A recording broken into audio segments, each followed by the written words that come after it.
Hello viewers, welcome to super brain. 9th sum பார்க்கலாம். இந்த given ஃபிகர்னு சொல்லிட்டு நமக்கு இங்கே மெஷர்மெண்ட்லாம் கொடுத்துருக்காங்க. Computer ratio of the area of the quadrilateral ABDE to the area of triangle CDE அப்படின்னு கொடுத்துருக்காங்க. ஃபர்ஸ்ட்டு அவங்க கொடுத்துருக்க பிக்சரில் இந்த மெஷர்மெண்ட்லாம் எழுதிக்கலாமா? ஏபி வந்து 2ன்னு கொடுத்துருக்காங்க இல்லையா? ஸோ இங்கே 2 போட்டுக்கலாம். பிசி வந்து 6, ஏஇ வந்து 6, பிஎஃப் பார்த்தீங்கன்னா 8 கொடுத்துருக்காங்க. ஸோ இங்கேருந்து இது வரைக்கும் ஃபுல்லாக வந்து நமக்கு 8 இருக்குது. நான் இங்கே போட்டுக்கிறேன் சென்டரா. அதுக்கப்புறம் சிஇ வந்து 7 கொடுத்துருக்காங்க. ஸோ சிஇ வந்து 7, அப்புறம் சிஎஃப் பார்த்தீங்கன்னா 7 கொடுத்துருக்காங்க. ஓகே, இப்போ நம்ம என்ன பண்ண போகிறோம்னா ஃபஸ்ட்டு இந்த ட்ரையாங்கிளும் எடுத்துக்க போகிறோம். ஃபஸ்ட்டு ட்ரையாங்கிள் ஏஇசி எடுத்துக்கலாம். இன் ட்ரையாங்கிள் ஏஇசி போட்டுக்கலாம். இதில் ஒவ்வொரு சைடோடைய மெஷர்மெண்ட்டும் எடுத்து எழுதிக்கலாம். ஃபர்ஸ்ட்டு ஏஇ எழுதிக்கலாம். ஏஇ பார்த்தீங்கன்னா நமக்கு 6 கொடுத்துருக்காங்க. அதுக்கப்புறம் இசி எழுதிக்கலாம். இசி பார்த்தீங்கன்னா நமக்கு 7 கொடுத்துருக்காங்க.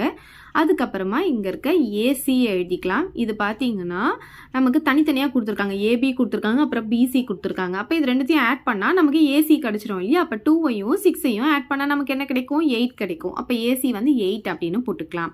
இப்போ நெக்ஸ்ட்டு பார்த்தீங்கன்னா இந்த ட்ரையாங்கிள் எடுத்துக்க போகிறோம். ஸோ ட்ரையாங்கிள் பிசிஎஃப்ல பார்த்தீங்கன்னா ஒவ்வொரு சைடையும் எடுத்து எழுதிக்கலாம். ஸோ ஃபர்ஸ்ட்டு பிசி எழுதிக்கலாம். பிசி பார்த்தீங்கன்னா 6 இருக்குது. சிஎஃப் வந்து 7 இருக்குது.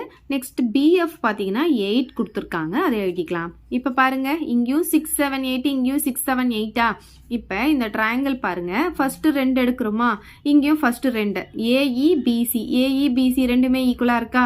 அப்புறம் செகண்ட் தேர்ட் எடுக்கிறோம் இசி, இங்கேயும் இசி சிஎஃப் எடுக்கிறோம். ஸோ இசி சிஎஃப் ரெண்டுமே 7 வந்திருக்கா? ஃபஸ்ட்டும் லாஸ்ட்டும் பாருங்கள், ஏசி இங்கே பிஎஃப், ஏசி பிஎஃப் ரெண்டுமே 8 வந்திருக்கா? அப்படி வந்ததுனால 3 சைடும் ஈக்குவலாக இருக்கிறதுனால பை எஸ்எஸ்எஸ் ரூல் படி இந்த 2 ட்ரையாங்கிளும் கான்கிரண்ட் ட்ரையாங்கிள் அப்படின்னு சொல்லலாம்.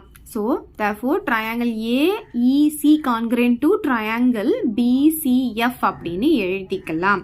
இப்போ 2 ட்ரையாங்கிள் கான்கிரண்ட்டாக இருந்தால் அதோடைய ஏரியாவும் எப்படி இருக்கும்னு பார்த்தீங்கன்னா ஈக்குவலாக இருக்கும். அதனால ஏரியா ஆஃப் ட்ரையாங்கிள் ஏஇசி எதுக்கு ஈக்குவலாக இருக்கும்னா ஏரியா ஆஃப் ட்ரையாங்கிள் பிசிஎஃப்க்கு ஈக்குவலாக இருக்கும்.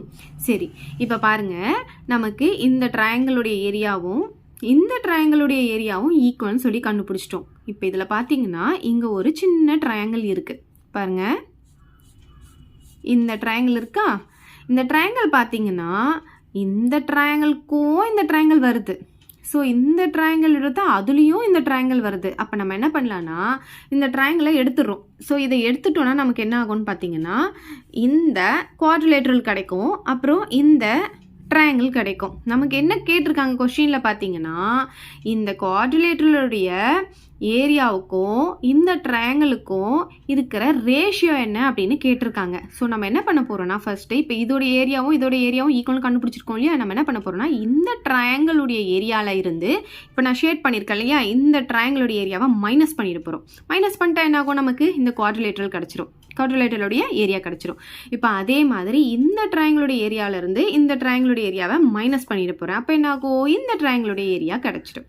ஓகே, சரி, நம்ம என்ன பண்ணலாம்? ஃபர்ஸ்ட்டு ஏரியா ஆஃப் ட்ரையாங்கிள் ஏஇசியில் இருந்து ஏரியா ஆஃப் ட்ரையாங்கிள் பிசிடியை சப் பண்ண போகிறோம். சரி, அப்போ அதே மாதிரி இந்த ட்ரையாங்கிளுடைய ஏரியாவில் இருந்து இந்த பிசிடியை தான் சப் பண்ண போகிறோம். ஸோ இதுக்கு 2 சைடும் minus area of triangle BCD போட்டுக்கலாம். ஸோ இங்கேயும் மைனஸ் ஏரியா ஆஃப் பிசிடி போட போகிறோம், இங்கேயும் என்ன பண்ண போகிறோம்? Minus area of triangle BCD போட போகிறோம். ஸோ 2 சைடும் போட்டுக்கோங்க. இதுலேருந்தும் மைனஸ் பண்ணுறோம், இதுலேருந்தும் மைனஸ் பண்ணுறோம்.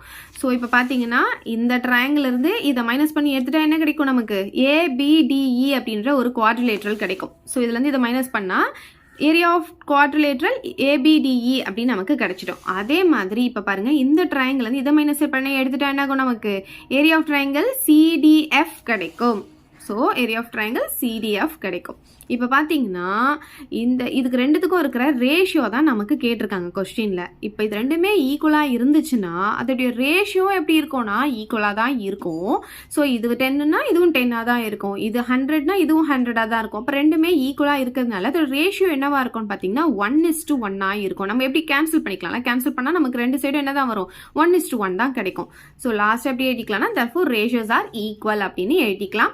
அவ்வளோதான் இந்த சம். இதை டவுட் இருந்தால் கமெண்ட் பண்ணுங்க, உங்கள் ஃப்ரெண்ட்ஸ்க்கு இந்த வீடியோ ஷேர் பண்ணுங்க, மறக்காம நம்ம சேனலை சப்ஸ்கிரைப் பண்ணிக்கோங்க. தேங்க்யூ. இந்த வீடியோ உங்களுக்கு பிடிச்சா லைக் பண்ணுங்க, ஷேர் பண்ணுங்க. இது வரைக்கும் நம்ம சேனலை சப்ஸ்கிரைப் பண்ணாதவங்க சப்ஸ்கிரைப் பண்ணிடுங்க. மறக்காம பக்கத்துல இருக்க பெல் பட்டனையும் பிரஸ் பண்ணிடுங்க.